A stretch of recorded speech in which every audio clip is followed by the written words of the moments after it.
What's going on, everyone? So, the Los Angeles Lakers need to do a better job of moving and sharing the basketball. Obviously with Luka, he is the engine. He is the motor, right?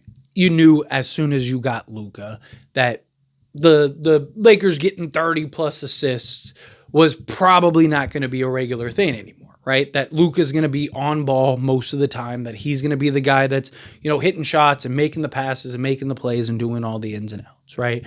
But, also in Luka's defense, guys just didn't hit shots. Luka might have had 10 assists, had, Dorian Finney-Smith went 3 of 5 from 3, and, Gabe Vincent and some of these guys, right? Like, guys were missing shots. Like, even when Luka did pass the basketball, guys were missing wide open shots at times. So it wasn't entirely on Luka, but, even a reporter asked, do you think you need to share the ball more or whatever? And Luka was kind of like, sure, I guess I got to pass more now, right? Like, type of thing, which, again, let Luka be Luka. I'm not worried about that. But particularly when the offense isn't flowing and things aren't cooking and you're not playing to the level in which you need to play to, one way to kind of keep the defense honest is moving the basketball.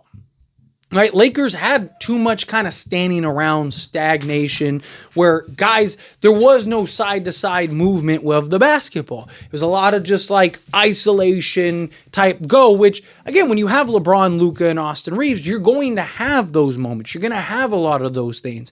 But Lakers are at their best when guys are cooking and you're keeping the defense on their toes, right? And again, you kind of saw Minnesota just say, hey, we're willing to live with guys shooting shots and shooting threes, right? Especially when guys aren't hitting. When Dorian Finney-Smith is 1 of 5 from 3, why am I going to go out there and make the effort to contend? I'm not, right? I'll just live with that, right? Like if he starts knocking down 2 or 3, then we'll have the conversation. Then we'll make the adjustment. Then we'll make the change, right? But you look at the Lakers stats, right?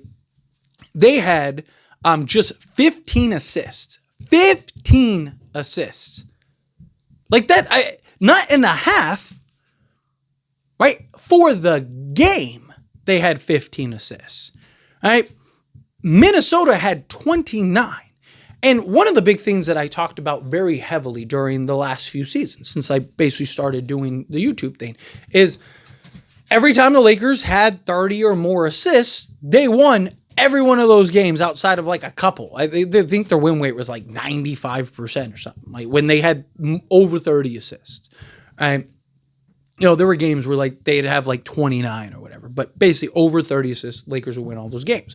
Well, again, now that you have Luka, you're probably not having 30 assists on a nightly basis because Luka's going to take 30 attempts. He's going to be on ball pretty heavily, right?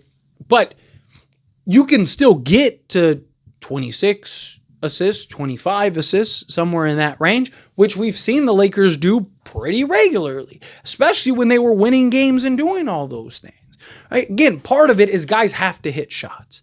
Right? If guys aren't hitting shots and they're not doing what they're supposed to be doing, it doesn't matter, right? Like, I pass the ball, it doesn't count as an assist until you make it, right? So my assist totals are solely based on your ability to hit shots, right?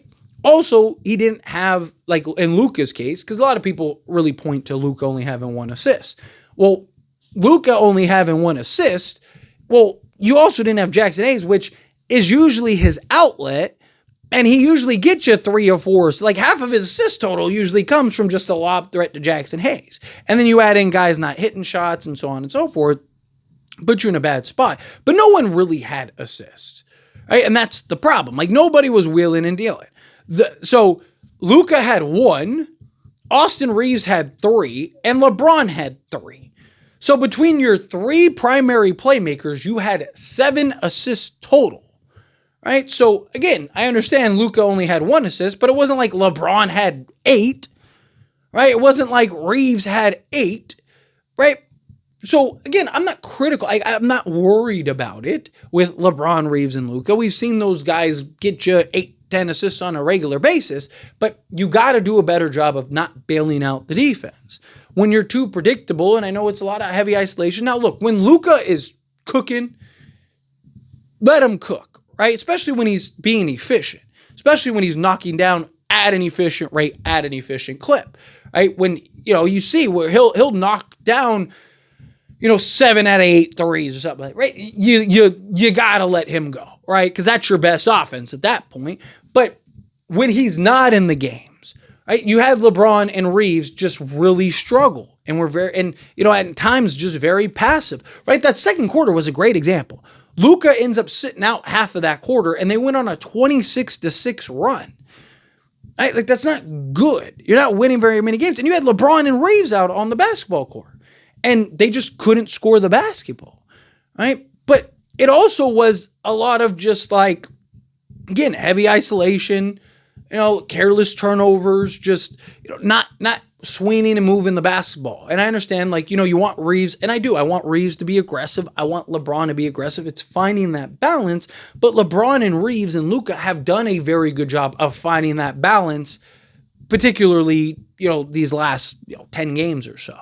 All right. Well, now you're in the playoffs, and we need that balance. Right? Obviously, you want Luka to go get you 30. You want LeBron to go get you, his 25. You want Reeves to go get you his 20. Right? Boom. Right? Between those three, they're going to get you, 80 to 90 points a game. We always knew that. But you also need other guys to contribute. If those three are the only ones scoring and you're running a 3-on-5 all game, you're not winning very many of those games, if any.